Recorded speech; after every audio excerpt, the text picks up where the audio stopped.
Liberty and the Lynx in this Liberty. one. Uh, well, Liberty, hey, they're great, but they don't cover numbers. The Lynx, they're not very good, but they cover a lot of spreads. So that makes a home underdog kind of interesting, but still, uh, Liberty so dominant.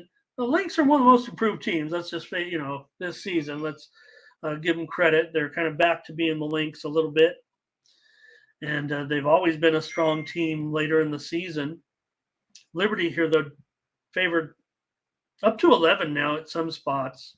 And I don't have the total up there, but I will say this, it's all the way up to 169. This is one where the total has Did it gone much. literally go from 160 to 169?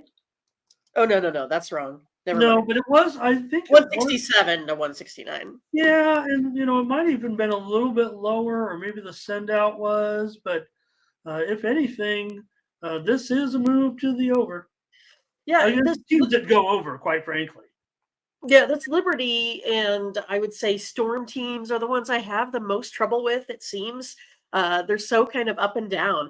I mean, if you look at the Liberty's numbers, they play better on the road, and I think that's so crazy that they do, because you would think most of these folks would be better home teams. So I think this one is a little bit tough for me because I feel like they're always the better team. They're kind of always on their way to manage to find ways to, to get wins. But again, I always feel like they let teams stay in it. Now I think this has gotten too high and too out of hand. I'll take the Lynx. Like you said, the Lynx have been playing great their last 3 games. So I'm going to take the Lynx here in this one. And yeah, for me, I kind of like Tim. I kind of lean on the under.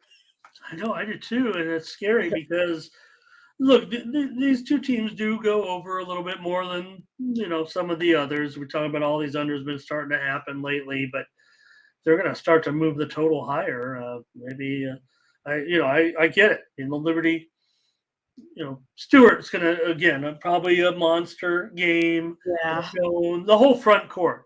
I mean, the Lynx, they're going to be overmatched in the front court, but I think McBride can have a strong game for Minnesota here.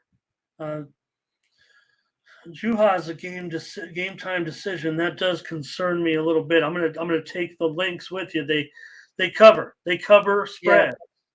They cover spreads. The Liberty does not cover spread. The Liberty wins. There's no doubt. They're 20-6, but they just don't cover spreads, right? And Right. here on the road against the Lynx team, I'm going to end up with the Lynx here with you in this one. Let's see what the chat and up. I don't know if I'll go premium under. Maybe I will though if it gets a little bit too high. Yeah. Here, I was surprised that it jumped as much as it did. Lynx are 11-8 as an underdog, and the Liberty is 4-8, 11-8 as an underdog against the spread. Forgive me. And the Liberty have covered just 2 of their last 10. And they are 4-8 against the spread on the road. And Tim says exactly what we're thinking.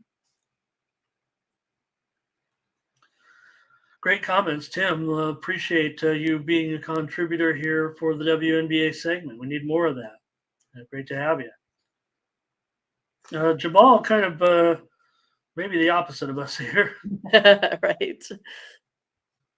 And Jamal Jones, maybe that's John Quell's brother. Right. Cousin, right. Uncle. Friend. Yeah, Jamal Jones and John Quell Jones. And I swear when I first listened to the announcers, I swear they always say John Paul Jones. It just sounds like John Paul. And then I always think of Seinfeld with Jean Paul running the marathon that they make him late for. Everybody remembers John Quell in that commercial with Boban, right?